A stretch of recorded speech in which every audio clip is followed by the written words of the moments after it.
ছবি ব্যবহার করে বেশ কিছুদিন ধরে বিভিন্ন রকম উস্কানিমূলক পোস্ট ওখান থেকে দেওয়া হচ্ছে, যেটার সাথে আমার কোনো সম্পর্ক নাই, কোনোভাবেই নাই। এবং এই জন্য আমার বিব্রত হচ্ছে। যারা আমাকে ভালো করে চেনে, যারা আমাকে আমার অ্যাক্টিভিটি সম্পর্কে, বিশেষ করে আমার লেখালেখি, আমার অ্যাক্টিং, আমার জীবনযাপনের ধরন সম্পর্কে যারা ডিটেলে জানে, তারা ছাড়া অধিকাংশই কনফিউজ হচ্ছে যে এটা আমার পেজ। আসলে আমার পেজ একটা পেজ, সেটা আসলে সেটা আমার অ্যাক্টিভিটি। ওখানে আমি মাঝে মাঝে জানাই, সেটা আমার খাবার দাবার সংক্রান্ত, আমার কাজ সংক্রান্ত এবং আমার জীবনযাপন সংক্রান্ত এবং বিভিন্ন রকম লেখা, বিশেষ করে কবিতা আর কি, আমি মাঝে মাঝে ভিডিও করে দিই। ওটাই আমার পেজ আর কি। আর এছাড়া অজস্র আমি খেয়াল করে দেখছি যে একই ছবি ব্যবহার করে একাধিক ফ্যান পেজ, এই পেজ সেই পেজ, নানান রকম পেজ গজায় উঠে নানা রকম সরকার বিরোধী পোস্ট, তারপরে উস্কানিমূলক পোস্ট, যে আন্দোলন হয়ে গেল এটাকে ঘিরে নানান রকম উস্কানি এবং বিভিন্ন ইস্যুতে বিভিন্ন রকম অস্থিতিশীল করার জন্য, যে সমস্ত মানুষকে উস্কানি দেওয়ার জন্য যেভাবে লিখতে হয় ওইভাবে লিখে বা বলে, এই সমস্ত পোস্ট আর কি দেওয়া হচ্ছে।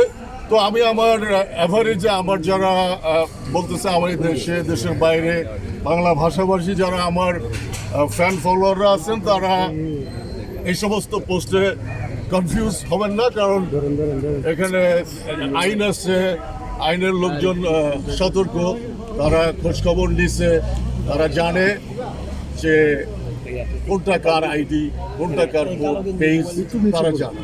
তারপরেও এত মানুষ কনফিউজ হচ্ছে, যে জন্য আমাকে আজকে আপনাদের সামনে বা ডিবি অফিসে আসতে হয়েছে। এই আর কি কারা করতেছে আমি জানি না। আচ্ছা, ডিবি থেকে আপনার কাছে কি বলা হয়েছে, আপনি তাদের কি বলেছেন?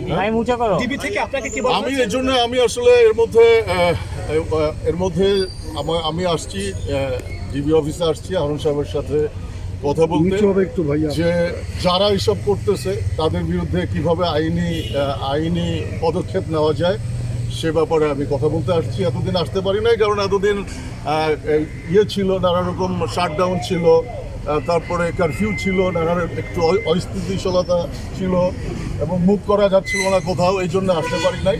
এই জন্য আজকে স্বাভাবিক হয়েছে, এই জন্য আমি আজকে আসছি, ওনার সাথে কথা বললাম। যেগুলো যারা করতেছে, যারা আমাকে বিব্রত করতেছে নানানভাবে, আমি যেগুলোর সাথে জড়িত না, তাদের যেন উচিত শাস্তি হয়। আমার কবিতা, আমার গান ইত্যাদি সম্পর্কে যারা জানে, খুব গভীরভাবে জানে, তারা জানে যে এগুলো ফেক পেজ। কিন্তু অনেকেই জানে না, যারা দেশের মধ্যে, দেশের বাইরে বিভিন্ন জায়গায়, বা একটা জেনারেশন যারা আমরা প্রায় 30-35 বছর ধরে এই মিডিয়ার সঙ্গে সম্পৃক্ত নানানভাবে, সেটা print media, visual medium, literature, music, film, television, তারপরে নানান রকমের মিডিয়ার সাথে আমরা কানেক্টেড। তো সবাই জানে, আমার বন্ধু বান্ধবরা জানে, আমার সাথে যারা কাজ করে, আমি যাদের সাথে কাজ করি, তারাও জানে যে এগুলো ফেক পেজ। এই সমস্ত পেজ থেকে উস্কানিমূলক পোস্ট দিয়ে, নানান রকম পোস্ট দিয়ে, সরকার প্রধানদের বিরুদ্ধে পোস্ট দিয়ে, তাদেরকে তাদের এই সমস্ত পোস্ট দিয়ে আমাকে বিব্রত করার চেষ্টা এবং অনেকের কাছে ভুল বোঝার ভিতরে নিয়ে গেছে এই সমস্ত পেজ। তো আমি আজকে ডিবি অফিসে আসছি হারুন স্যারের সাথে দেখা করতে। ওনার সাথে দেখা করে এইসব আমি কিছু যে কথাগুলো বলছি, যে এই পেজগুলো যারা চালাচ্ছে, যারা আমাকে বিব্রত করতেছে নানানভাবে আমার অডিয়েন্সের কাছে, আমার বা সাধারণ মানুষের কাছে যারা সোশ্যাল নেটওয়ার্কে আছে বা নাই, তো সবাই তো আর আমার লেখার ধরন, সমস্ত কিছু, আমার অ্যাক্টিভিটি সম্পর্কে জানবে না। কারণ গত 15-20 বছরে যারা বড় হয়ে গেছে তারা অনেকেই আমাদের অনেক কিছু সম্পর্কে জানে না। সো আমি এখানে আসছি স্যারের কাছে, হারুন সাহেবের কাছে আসছি এইগুলো যারা করতেছে তাদেরকে খুঁজে বের করে দৃষ্টান্তমূলক আইনানুগ ব্যবস্থা নেওয়ার জন্য আসলে এই জন্যই আমি আসছি। তো এই আর কি। আর আপনারা এখানে যারা আছেন প্রেসের, আপনারাও জানেন এবং আপনাদের সাথে কাজ করে আমাদের অনেক বন্ধু বান্ধব আছে, আমাদের সহকর্মীরা আছে, আমাদের সমসাময়িক সিনিয়ররা আছে, তারাও জানে যে আমি কি পোস্ট দিতে পারি কি পোস্ট দিতে পারি না। ঠিক আছে, তো ধন্যবাদ সবাইকে এবং সবাইকে বিভ্রান্ত হইতে আবারও না করতেছে যে আপনারা যারা জানেন না, দূর দূরান্তে যারা এখনো ওইভাবে এই টেলিভিশনের মাধ্যমে সোশ্যাল বা অন্যান্য মিডিয়ার মাধ্যমে আপনারা অবগত হইলেন যে এগুলো আমার না। তো আর আমার একটা পেজ আছে, সেইটা ভেরিফাইড হয় নাই, হয়ে যাবে।